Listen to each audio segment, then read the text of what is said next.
Action. Okay, so I guess log one.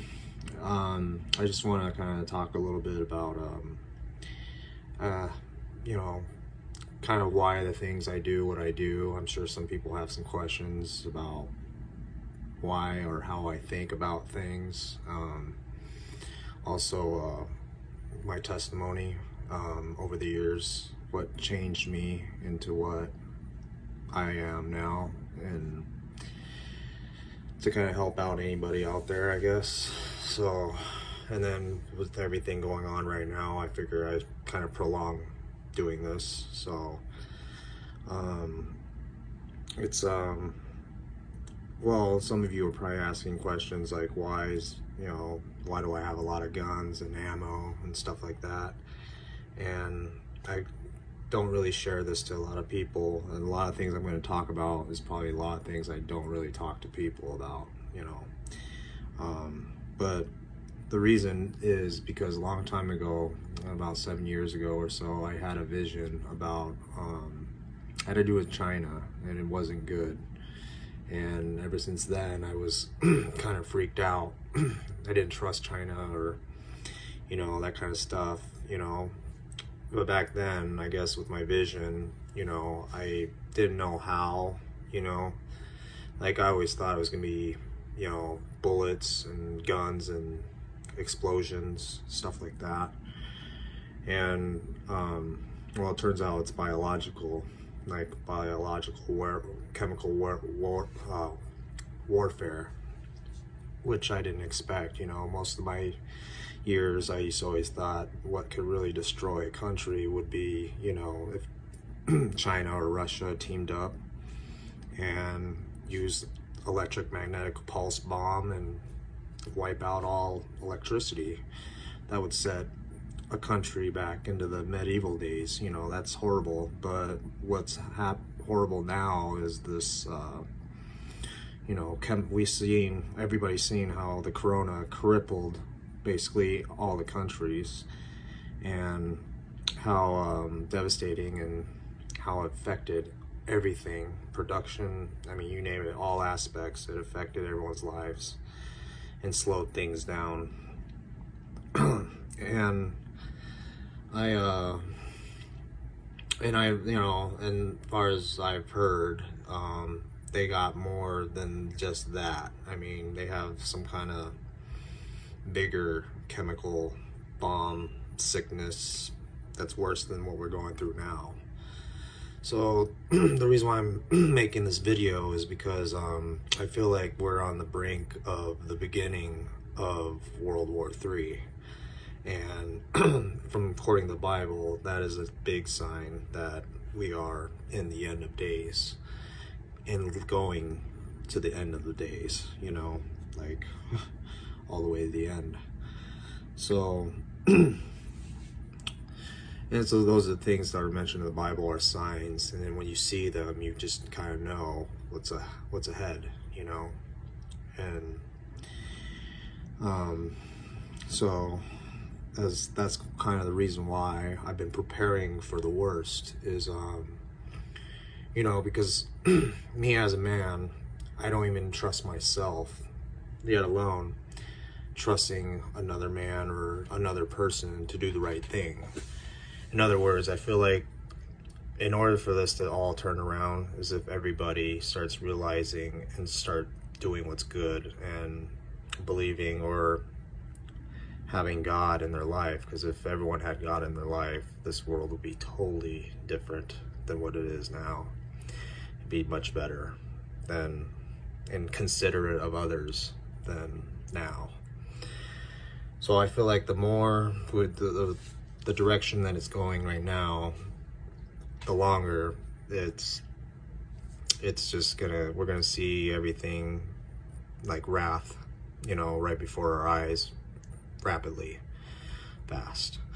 And I feel like if a lot of people start changing, which I wish I could tell the whole world, if we all do good, there'd be a lot of good things that could happen, like giving their lives to God, and doing what God expectations would be, and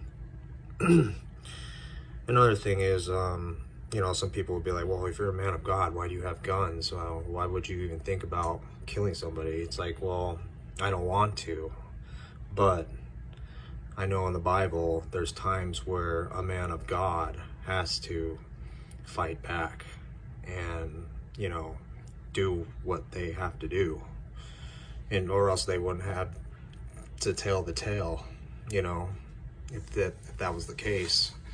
I don't know, I think of Moses as a good example in that perspective. But yeah, so I'm just kind of sharing kind of what's been going through my mind and my point of view of all this, and, you know, reason why I'm preparing for the worst. Because like I said, you know, I don't know. It really depends on what everybody does in this life. Meaning, you know, it matters what we do in this life that counts. That's the best description of life really is it's what we do in this life that counts in the long run. So, by that being said, like, you know, I just see a lot of evil going on right now, you know, and, you know, and a lot of people do forget that there is a devil, you know. I have, a lot of people do, they don't realize that. Why is this happening right now? Why is a big thing happening in our lives, you know? And, you know, there is a devil, that's for sure. And I'm going to share a little bit about my testimony to, you know, I don't know if it'll help anybody, or I don't know.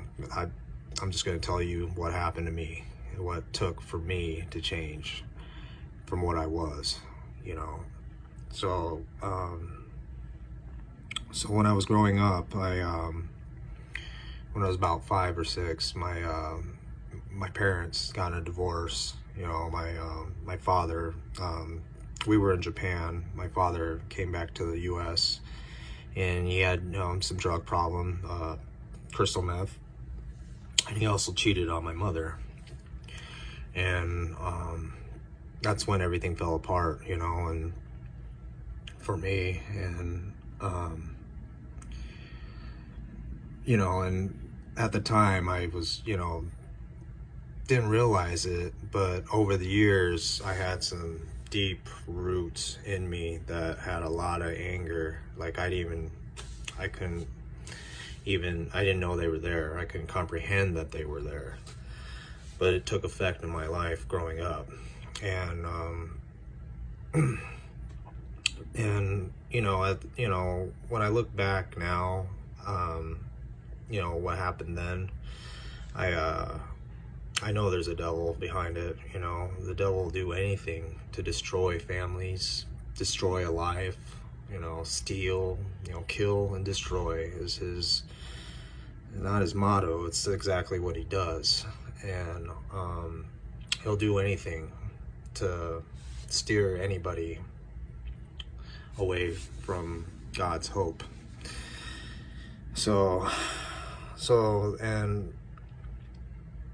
But also when I look back, you know, what I know now, because back then I didn't know that much, but I realized that it all happened for a reason, you know. Like I was a kid, I wanted them to get back together. I would pray, and, you know, they wouldn't come back. They didn't, you know, they didn't go back together. So that was my first time questioning, is God or Jesus real?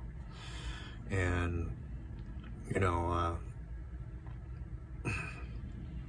so that was my first time doubting, you know.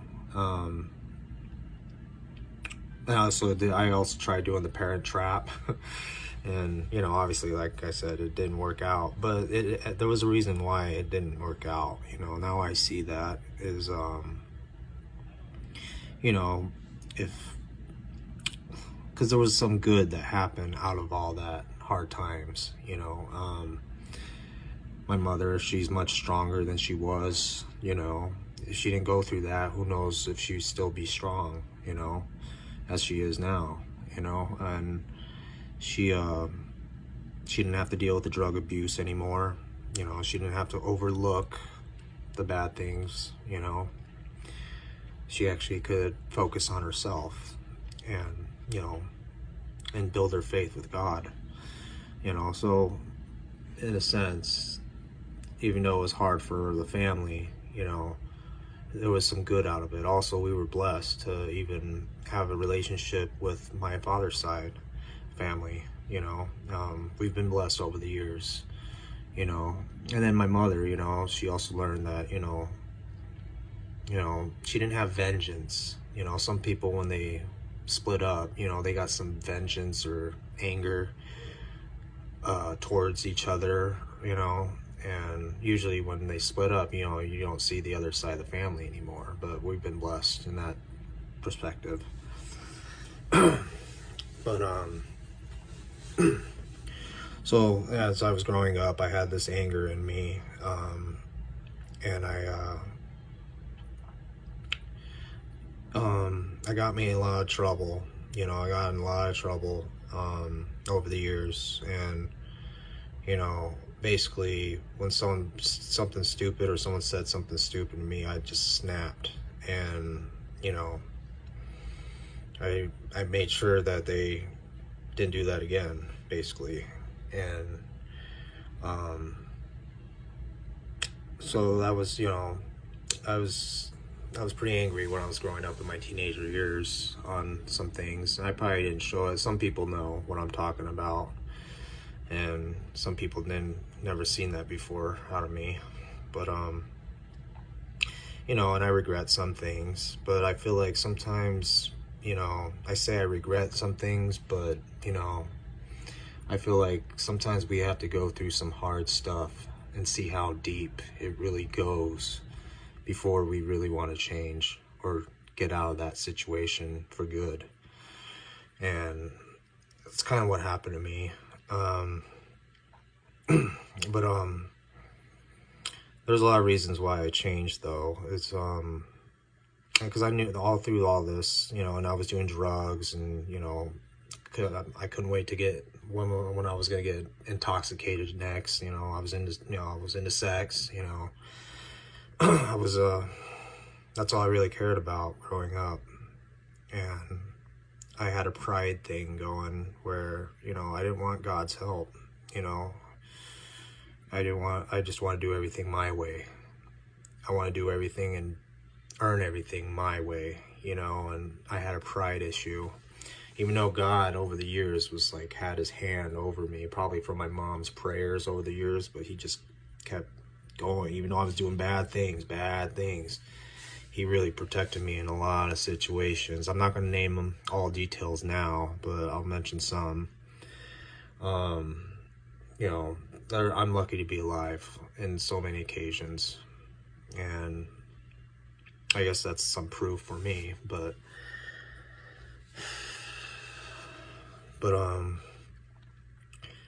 it's a lot of things.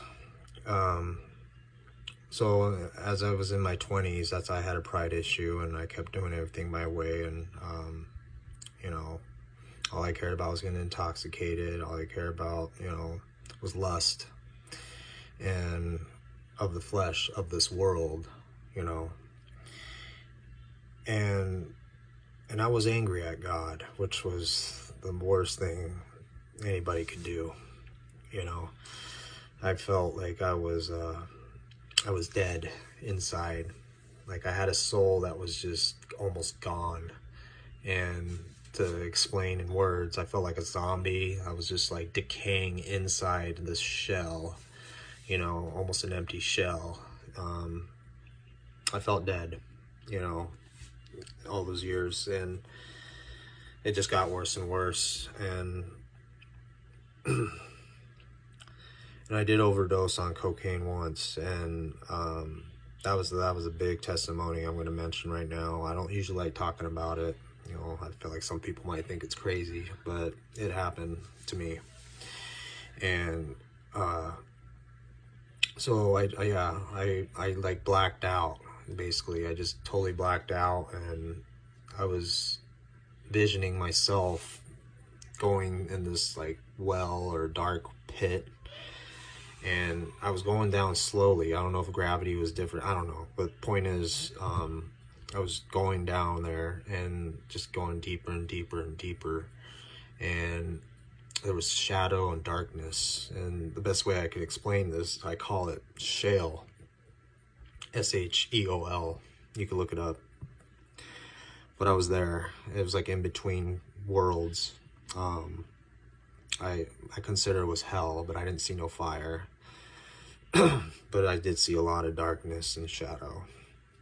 And these hands were like the shadow. They would grab me, and each time they're just barely touching me, I feel like they were just draining my strength, like leeching my soul. I don't know how to explain it. I was just getting weak rapidly there, like I was dying there. And as I was, felt like it was my last breath, you know, like if I don't say nothing, I'm gonna die there, you know. And I was scared, you know. But all I knew is what my mom taught me over the years. The one thing that stuck with me, that I know that's beyond my imagination, that's beyond miracles. And so I asked Jesus, I was like, Jesus, please help me, in desperation, you know. And all of a sudden a light came from above in a hand and grabbed my arm and yanked me out right away. It's like he heard me, and he, like that, he acted on it. Like, because I thought I was gonna die there. I don't know. I didn't go to heaven. I didn't see heaven or anything like that. I didn't see him in this holy aura, but I did see his hand, you know, him pulling me out. And then that's when I woke up. And ever since then, I just realized how real and serious, you know, the Bible, God, Jesus, how serious all this really is. It's no joke. It's no, you know, it's real. It's like he knew, he like took a 2x4 and knocked the sense out of me. He knew what it was going to take for me to learn, or to wake up, or to turn around. He knew what it was going to take, or what was going to scare the heck out of me. And that's what it took for me to really take things seriously. And, you know, so I owe him more than what I could offer. That's why I do the things that I do. And, you know, I'm hoping I can find my purpose, why I'm here. You know, that's one thing I do ask God a lot is, you know, why am I here? What's my purpose? You know, and what's written in your book, you know. But yeah, back then, yeah, so my pride was destruction against myself. You know, I thought I knew what was right. I knew what I needed. I was totally wrong after that night, you know. And also I had an ex-girlfriend. She was atheist. She asked me, you know, what was the end of the world say in the Bible? What's the end of the world? What does it say? You know, and I knew some, but I didn't know a lot, you know. And I felt like I wanted to tell her more, and I just couldn't, you know. And I was still not doing good at that time, you know. And I just, you know, I didn't know what to tell her fully. But after a couple weeks after that or so, we broke up. And I remember I was on the lake at like early in the morning, like 3 a.m. You know, I was talking to God for at least 3 hours, or it was a few hours. It was getting into the morning, but I was praying and talking to God, you know. And you know, I kind of made a promise to myself that night, or that morning, that if anyone ever asks me about the Bible again, that I will have answers. So that's when my studying and, you know, all that kind of skyrocketed, you know, me researching, studying, you know, reading the Bible, and learning all aspects, basically learning all arguments that someone would have with me, At least I will have an answer for that argument, basically. So a lot of different aspects of things. And so yeah, that was me changing. But there was also around that time, there was like the blood moons, the 4 blood moons. It happened, I think it was 2014 through 2016. I can't remember. It was somewhere around then. It was the 4 blood moons with the solar eclipse in the middle. It happened all on the Jewish holidays. I remember the first blood moon when it happened, and I knew ever since that day things were going to change. It was going to change from what the world we know as, or knew was. And basically what happened, that when I saw the blood moon change colors, I was on my apartment balcony, and I saw the moon change.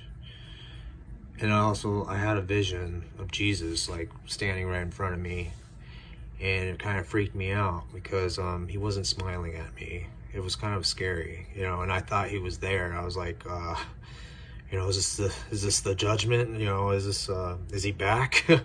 You know, I thought, but I was still not good then. I was still considerably a sinner. And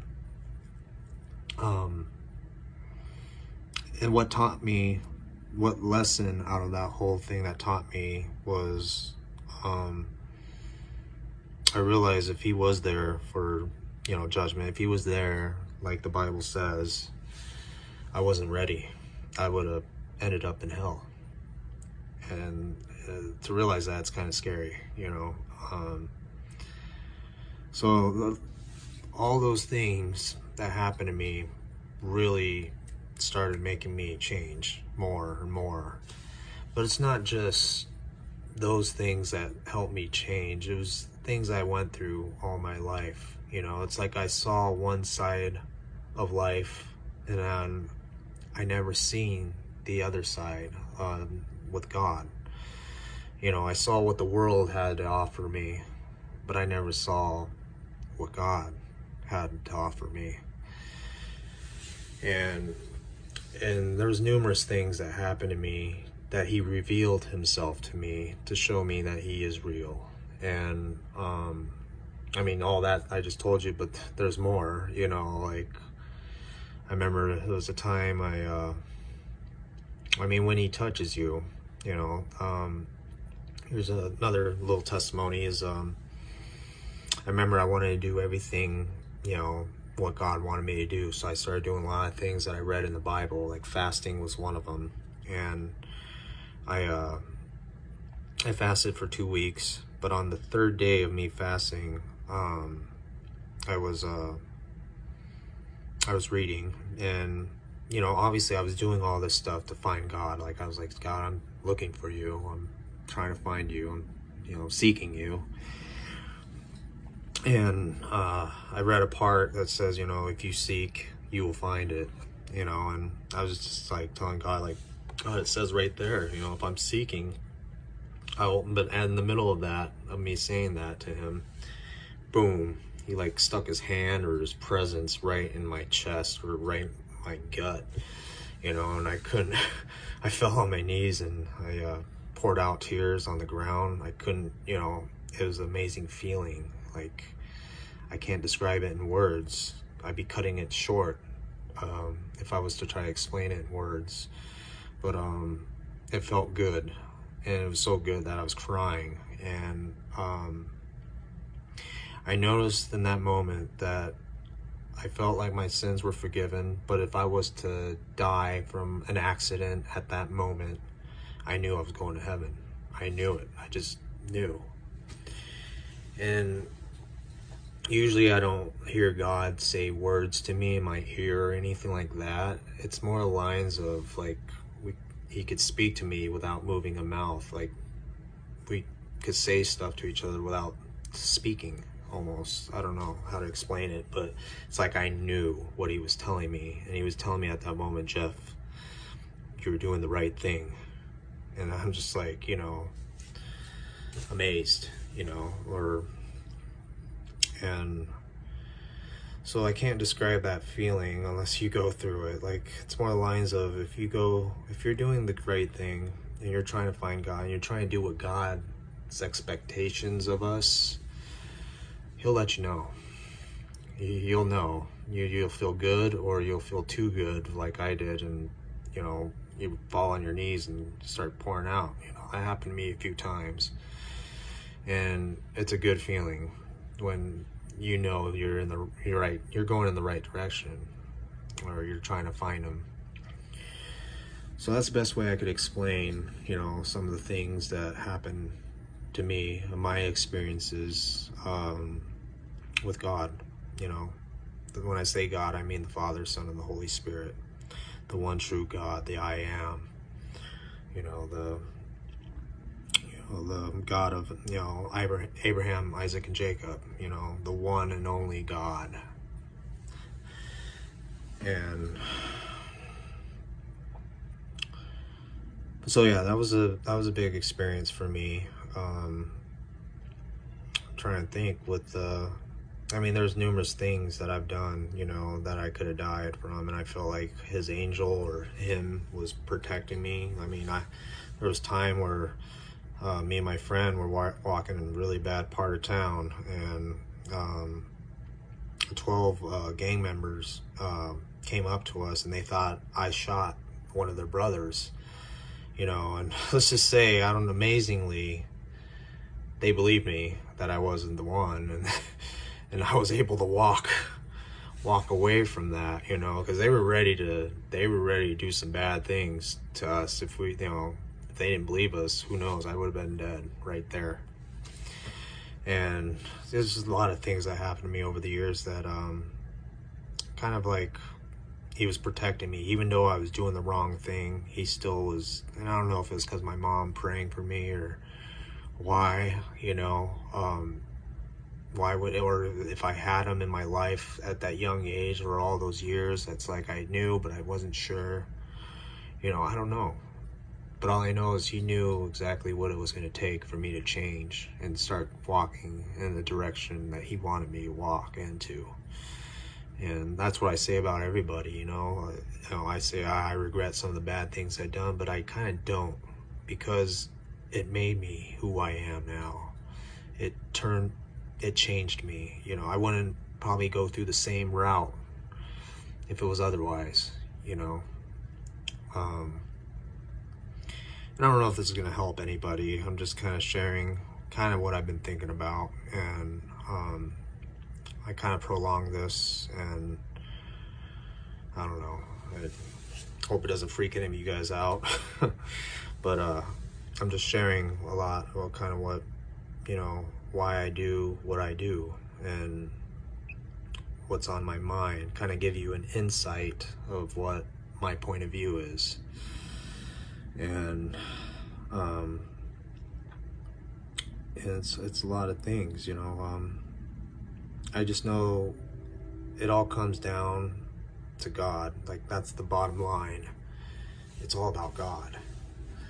No matter what we're going through, what situation we're in, and I have other testimonies too. I've had doubts in some areas too, and He's shown me, how I was wrong.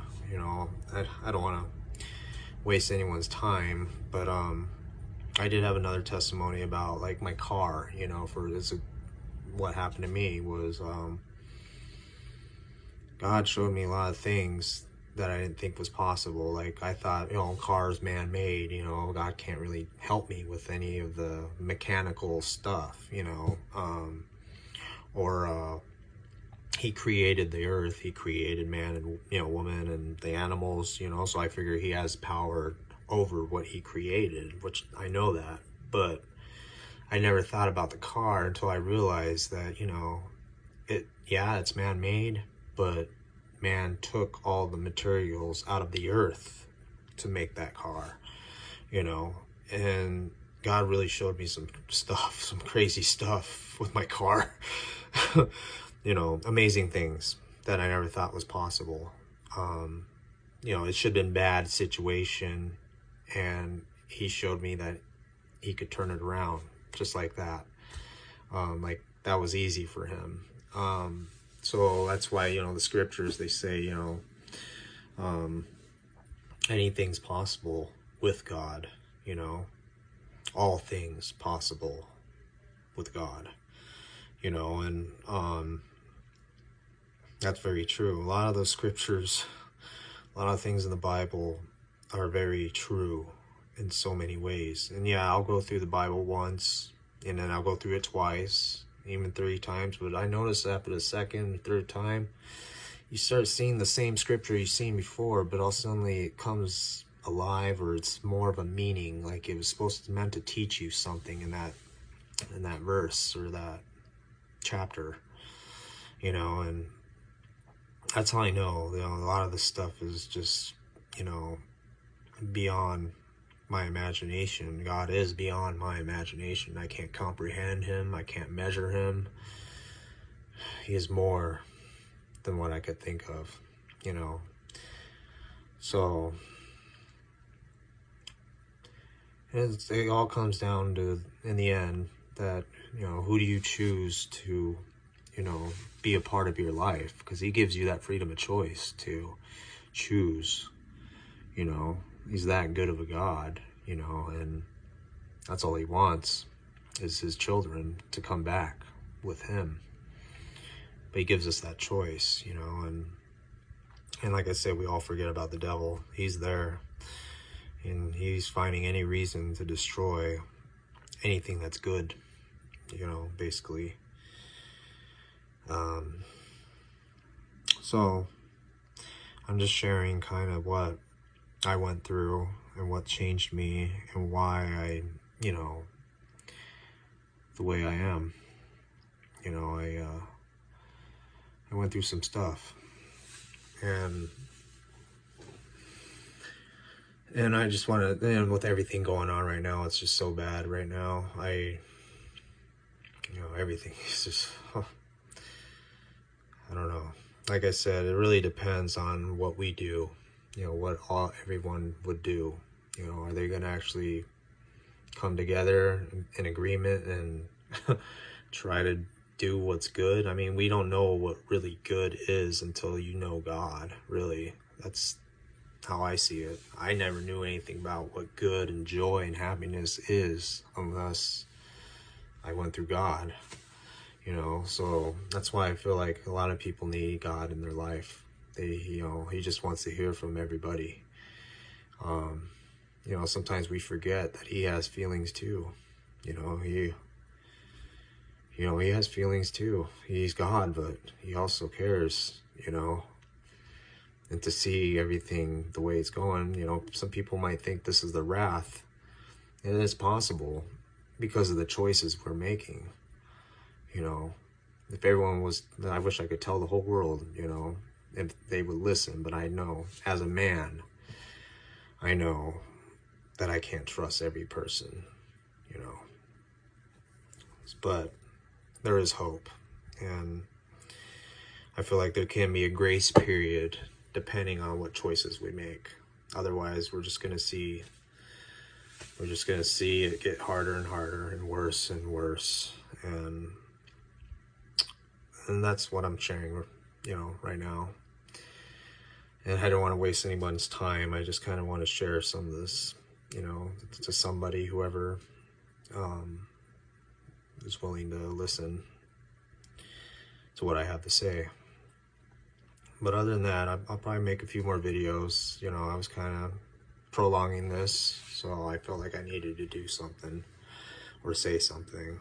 And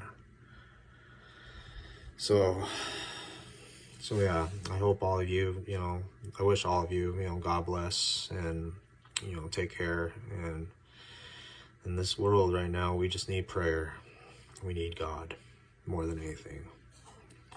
You know, if you put everything towards heaven, you gain so much more. You know, you put everything in this world, you gain nothing, you know. And that's what I was doing. I was trying to, what's the word? I was trying to ease the pain, or make my own temporary happiness, but only lasted so long, you know, before you weren't happy at all, you know. But with God, there's surprises. It's things that you never expect. That's why, you know, I want to know what I'm here for, but at the same time, I'm better off finding the surprise instead of knowing what's going to happen. So, all right, take care. God bless.